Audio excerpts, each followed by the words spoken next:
I don't know about you, but I'm sure glad it is Friday. Not just any Friday. It is Finish Strong Friday here on the Sweet Spot. We don't just say TGIF, we say finish strong. And the reason we're going to finish strong, Sweet Spotters, is that we are sitting with one of the strongest dudes that I know. We find ourselves here on Friday, Finish Strong Friday, and we're going to talk to Kendall a little bit about what does it take to finish strong, to be a strong finisher. Now, Finish Strong Friday is a little bit of a cliche. We always hear finish strong, but Sweet Spotters, for real, it does get tiring. And Friday is the time that we always think about maybe taking our foot off the gas a little bit. After all, the weekend's coming, and maybe we just need to ease up. And if that's where you are, that's cool. But in many cases, how we complete Friday is how we're going to start Monday. And if we leave stuff unfinished, or we don't finish strong, we will be paying the price on making moves Monday. So Kendall, I don't know how you do it because you clearly have a big job as the district manager of Community 10 here there in Harlem, and you have your private practice and the businesses and the projects that you work on, your creative projects. How do you finish strong? What's your secret? Can you share that? I'll try. It's strength. Well, let me recognize that, strength is relative, right? So finishing strong for me may be a little bit different than finishing strong for you. But I think for me, finishing strong is thinking about my week as a project, right? At its core, projects simply have a clear beginning and a clear ending. So when I think about finishing strong Fridays, I'm thinking about closing tabs. What tabs can I close this week that do not need to be carried over into the next week? Because ultimately, when you have so many open tabs, right? Kind of like I don't know if you're like me, when I have maybe my Google up, I have 20 tabs across the top, right? Things are open and stuff that I'm actively working on. But those tabs give me a little bit of anxiety because it means that I have not come to a concluding end for the use of those tabs, which, in my opinion, contributes to mental fatigue, decision fatigue. So when I think about finishing strong, it's about being intentional about closing tabs that do not need to follow me into next week. Mm-hmm. Yeah, I love that because it's a visual that I can just see it, like all the open tabs. Do you take the most difficult one first, or is there an algorithm that you use, or do you just plod through them and just knock them out one by one? Yeah, it's a consistent ranking of priorities, right? The things that are most urgent, obviously, I need to address quicker. And then there are things that are more long-term that, are just ongoing. But I want to make sure I'm consistently chipping away at it. So at the beginning of the week, I have a to-do list. I have things that I am setting out to accomplish over the week.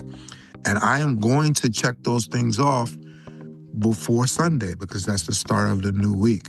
So it's a matter of, do I want to dedicate time on Saturday, right? Because I have committed to checking these things off, right? And a lot of times there's a great book.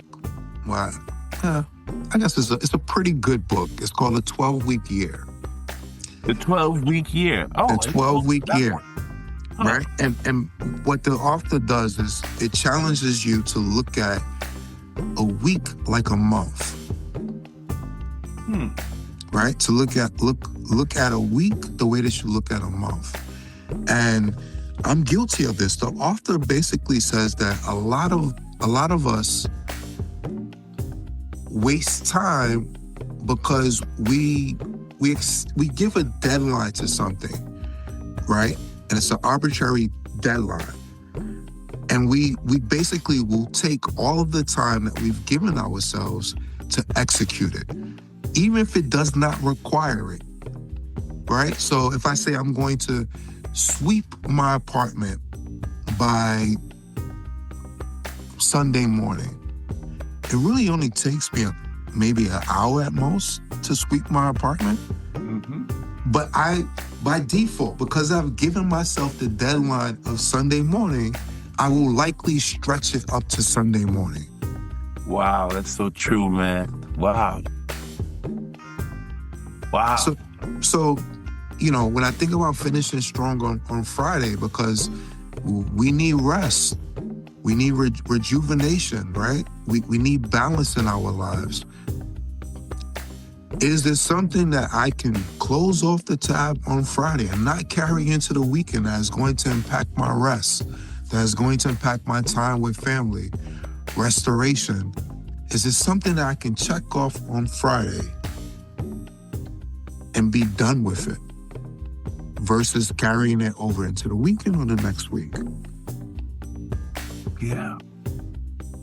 I guess that also requires that you stay engaged with whatever it is that you have to do. Like, you have to be engaged in this process. Yeah, or step away, right? I think it's important to take, because at some point you reach a threshold of actually being productive, right? So if you're laser focused on something, it is okay to step away for 15 minutes. It is okay to focus on something else for 15 minutes. It's okay to scroll on TikTok for a couple of minutes. Oh, thank you for saying that. For a couple of minutes, right? And come back to it with a fresh perspective, right? Fresh eyes, fresh thinking. It's okay to do that. But I do think it's important to, you only have a certain amount of time on this earth. Yeah. And if you manage that time loosely, your goals will also be loose. Your success will also be loose. You want to maximize your time. So it is a benefit to you to think about your weeks in terms of projects. There's a clear start, there's a clear finish. That's such a great mindset to have, right? To understand that time is not infinite, that we have a finite amount of time. The pro Rumi said, the trouble is you think you have time. And I love how you put that. And the idea of finishing strong, another thing that you said that could sound a bit counterintuitive, but I love the fact that you put it that way, is that finishing strong involves often stepping away, refreshing, and then coming back so that you can finish strong.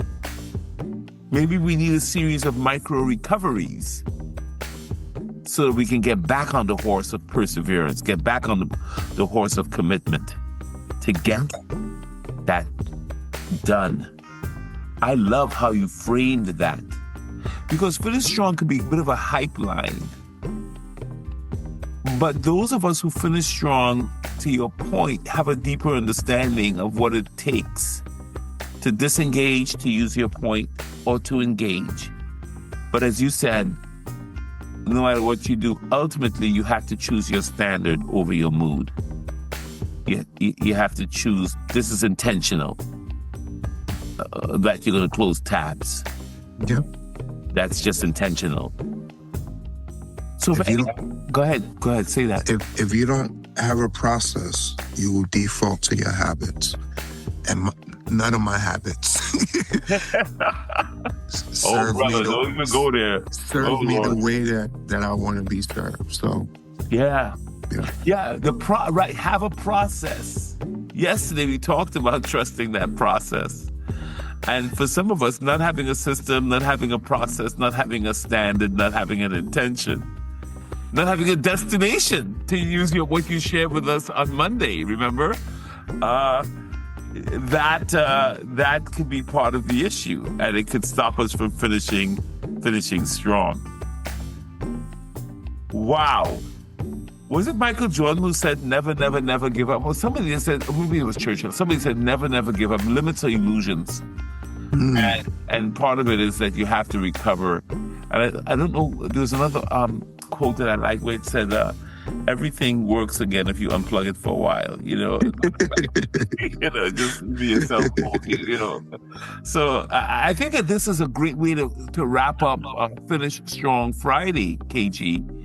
I feel like we got this. We understand this. We grasp that finishing strong. Don't put the pressure on ourselves to only grind through just to have to say that we checked that box.